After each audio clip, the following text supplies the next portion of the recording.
thoughtful ideas and suggestions for guests and topics. Great events, programs, and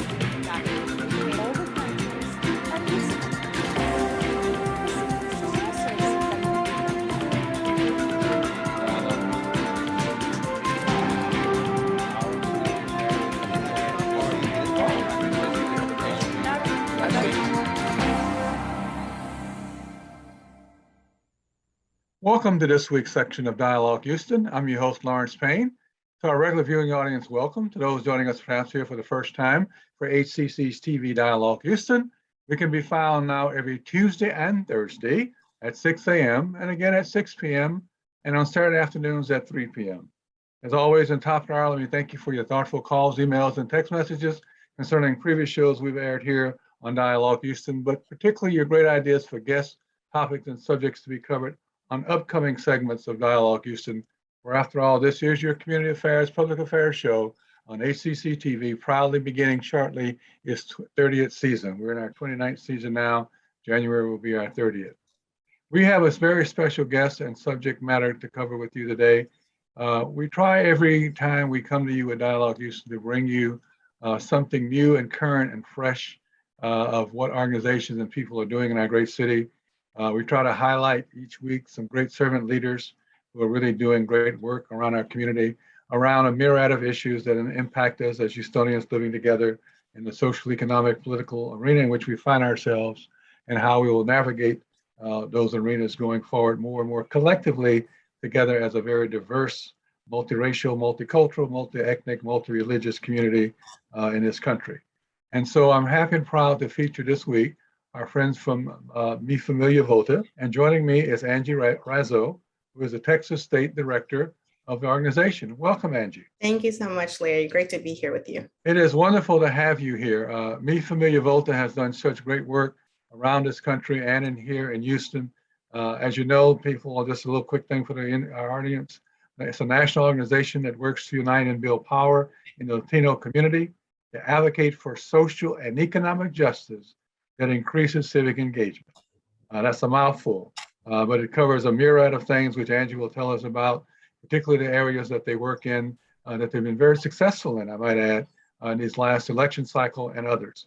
So Angie, the floor is yours, and I'll come back to you with some questions. Thank you. Yeah, just to share more about Familia Vota, as you mentioned, we're a national organization. We have operations in Arizona, California, Colorado, Nevada, Florida, and Texas. These are states that have a significant Latino population, but we are not proportionally represented in political power and turnout, and also the policy agendas. So we work to make sure that our community has an avenue to advocate on behalf of themselves and mobilize them to the polls, and then also keep our elected officials accountable. We know we are disproportionately impacted in so many issues, and we want to make sure that our community's voice is at the forefront when decisions are being made on behalf of them. Because of the disproportionality in the representation, given the numbers that you have, it really is a challenge and opportunity both. Always look at both sides of that coin, challenge and opportunity, to get those numbers engaged and registered and voting, because the numbers are there.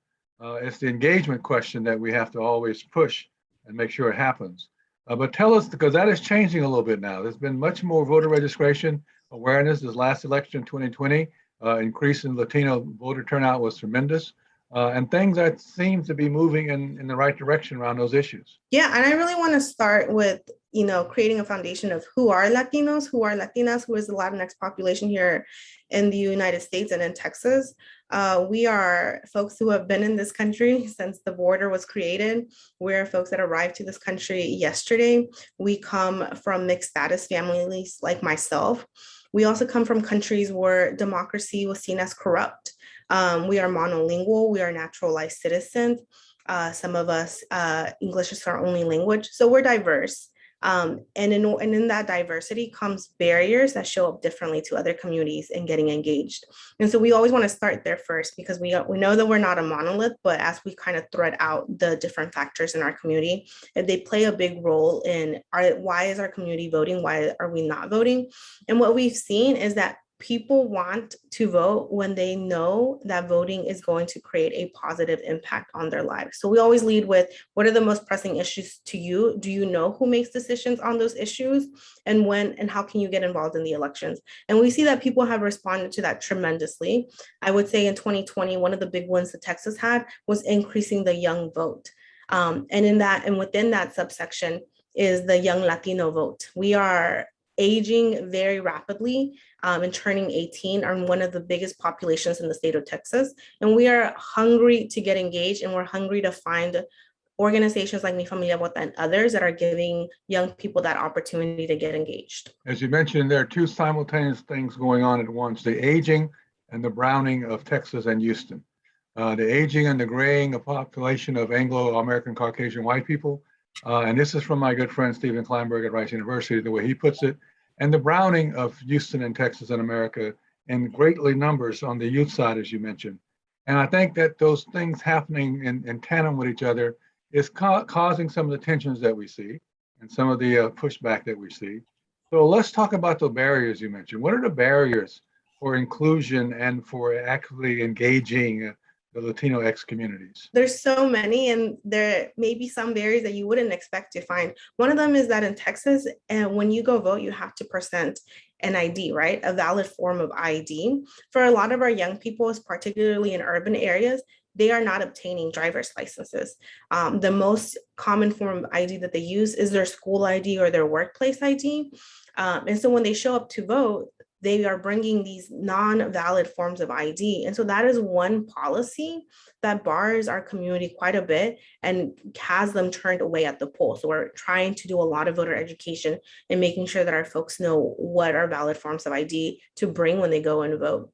Another one is that we are more susceptible to getting thrown off voter registration rolls without being notified. I remember, as you may remember, in 2019, when our then Secretary of State purged close to 90,000 voters from the polls, a grand chunk of those voters were naturalized citizens from Latin American countries that did not have a driver's license when they registered to vote.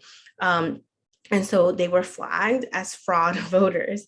And so that is really rooted in racism. It's rooted in discrimination and not wanting to take that extra step to really check, are these people voting and trying to be fraud voters? Another thing is, because we don't have online voter registration, it is so difficult to register to vote in the state of Texas. And we find out that folks are trying to do this, are not sure where to go register to vote, think they've done a process online that doesn't exist, and then show up to vote thinking they're registered, and only to find out that they are not registered. The process of registering to vote in Texas requires you to find a form and then send it back in. Sometimes people get really confused about that process.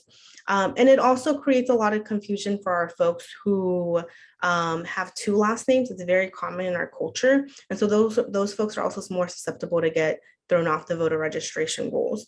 But all in all, we are still developing our culture of civic engagement and voter participation in Texas.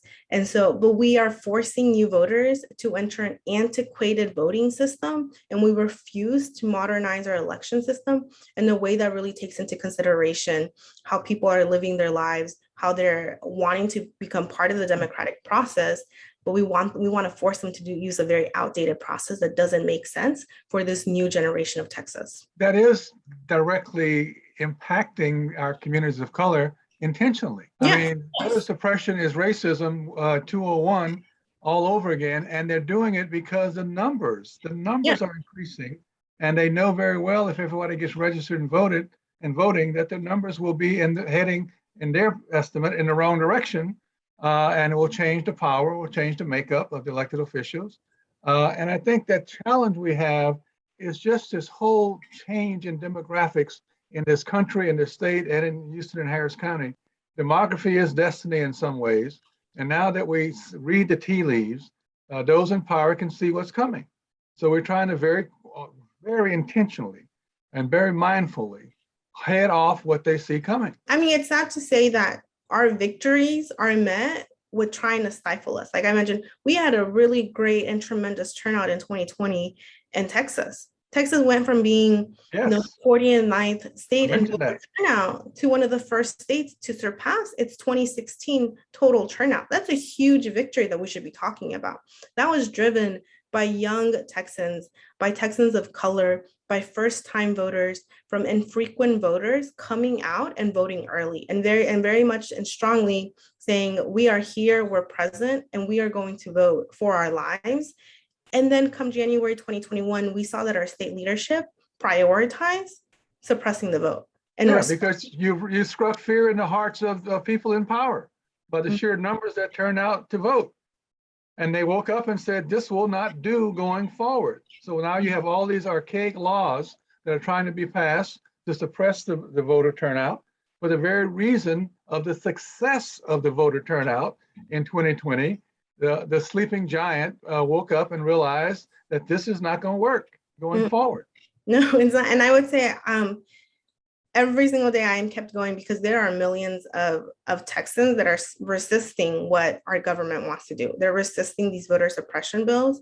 And that's the type of wake-up call that we're giving to conservative leadership. It's, you can't just, roll right over us like you think you used to be able to. That's just not going to work anymore. We're going to start setting the ground rules too. So it really is a question, as it always has been, from every movement, from the civil rights movement of the 60s through now, through everything that we've done around civil rights and human rights, the great boycott, you go down the list, every single one of them. It's about those who understand our common humanity, understand the dignity and the worth of all human beings, white, green, pink, orange, and yellow, blue, who want to get together. It's really about strategic planning and coalition building. And I think that's the other piece that's so important now, that our allies and our friends and those who want to help us of all stripes and hues begin to understand that we're all in this together. Those who care about humanity, and that's really what's at stake, because the future is, again, the demographics are there. And so you spend a lot of time, I know, around civic action, around strategic planning, coalition building, both within the communities and with other communities. Speak to that a little bit, if you will, because I think that's part of our future getting out of this. Yeah, we have to remember voting rights is not just a Latino issue. Voting rights, it's a Black community issue. It's for our disabled community, for our immigrant community, for our LGBTQ plus community.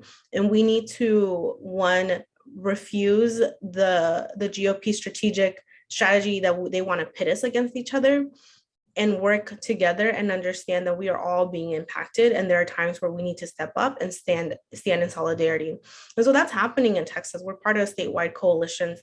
We're partners that work with different communities of color and different communities of faith and different communities of social well-being are coming together and saying we need to be united in this front because it's impacting all of us. And it allows us to really understand the different communities that we serve, where I'll speak very specifically about the voter suppression bills. There are some line items in the voter suppression bills that impact everyone, and there are some items that impact particular communities. And we cannot negotiate when we think, even if our community is not the one on the front line of being attacked, we can't negotiate. We need to stand in solidarity. We need to stand united, and we need to understand that people want to tear us apart, and people are banking on this idea that we are not going to stand together. And that's just not what I see Texans doing. I see us being very united, saying that we're wanting to stand up for one another now in this fight, but also through November 2022, which we know is going to be a big election year for Texas.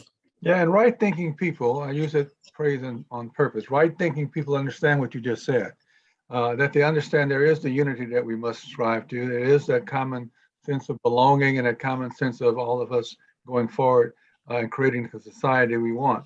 But the obstacles and the barriers of those who do not understand that are based in racism, that are based in prejudice and discrimination, based in the idea of losing power, it really is about power, and losing what they perceive to be the hard-earned gains over the years, have to understand that in the changing Texas and Houston and Harris County, and et cetera, that it is about shared power.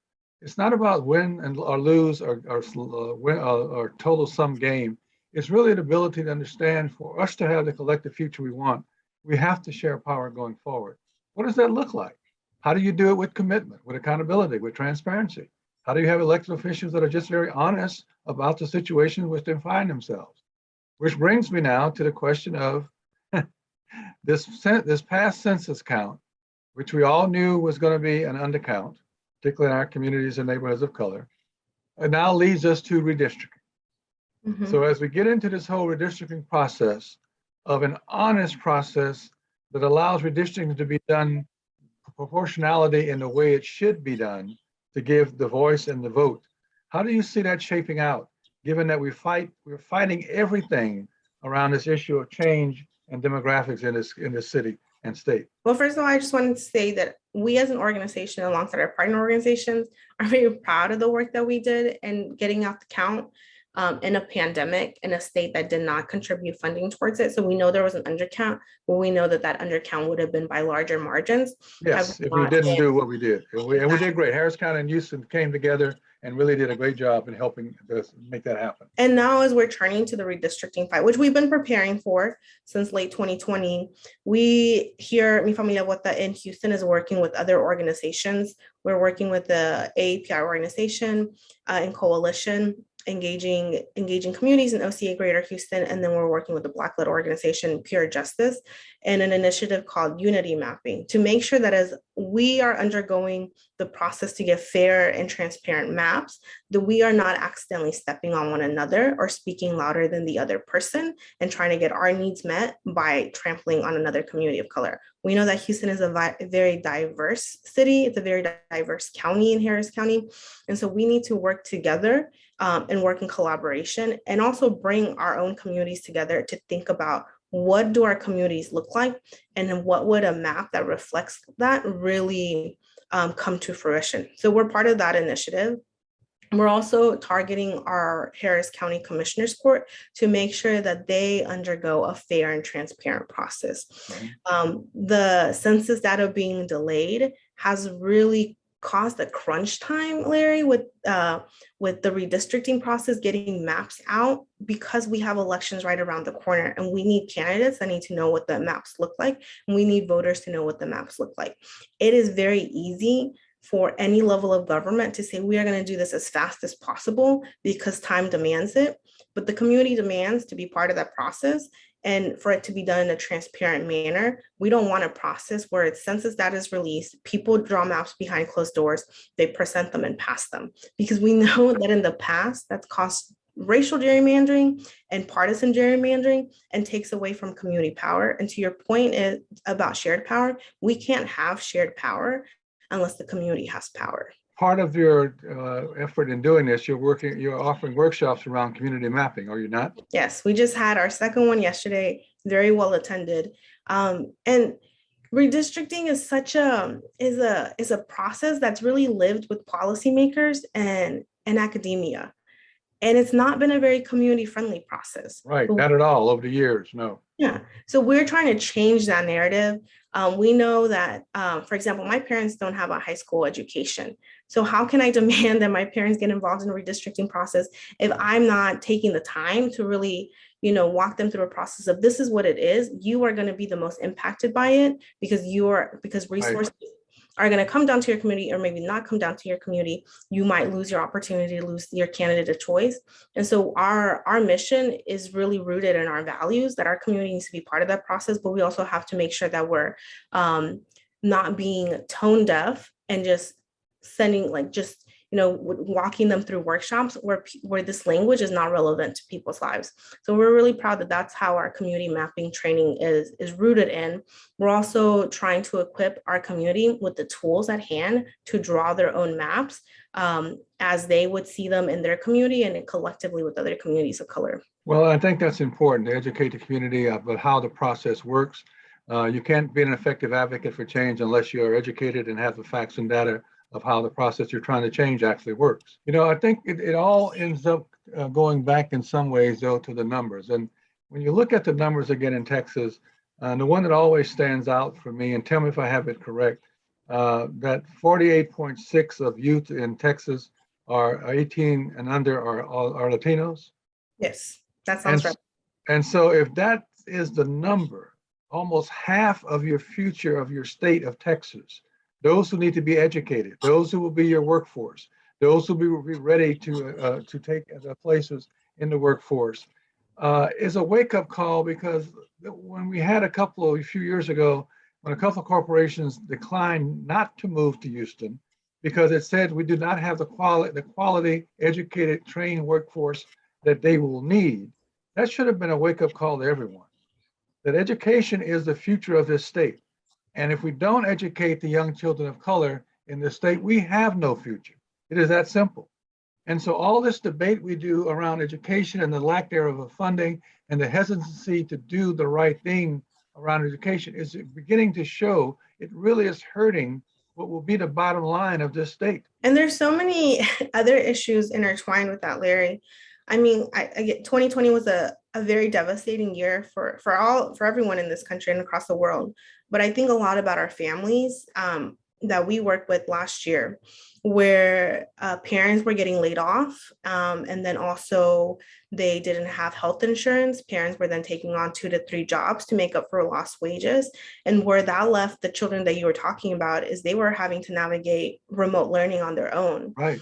Older siblings were having to sacrifice 2 or 3 hours of their own schoolwork time to help their little siblings during the day. And now I think about the back to school season, where we saw such a resistance to mask mandates in schools, when our families need their children to be back in schools in a safe and healthy environment. And so that's why our issues take on such an intersectional approach, because we're fighting for voting rights. We're fighting for a fair redistricting process, because we know our community is the future of Texas. We want them to be engaged. We want them to participate in that shared power, to be proportionally represented. But if we are still struggling to get basic needs met, then we're really setting up, it becomes a racial issue. We don't want our community to thrive economically and socially. And that's why we're fighting so hard on so many different issues at this time. We can say that racism is behind a lot of this, and fear, et cetera. But in your work and in your estimate, as you see things across the state, what is driving some of this very irrational fear, irrational holding out on accepting the truth and accepting what is literally in front of them and told to them by not just people like you and I of color, but all the other academicians and researchers who are Anglo, that this is just the reality of where this whole country and the whole state is going to be going forward.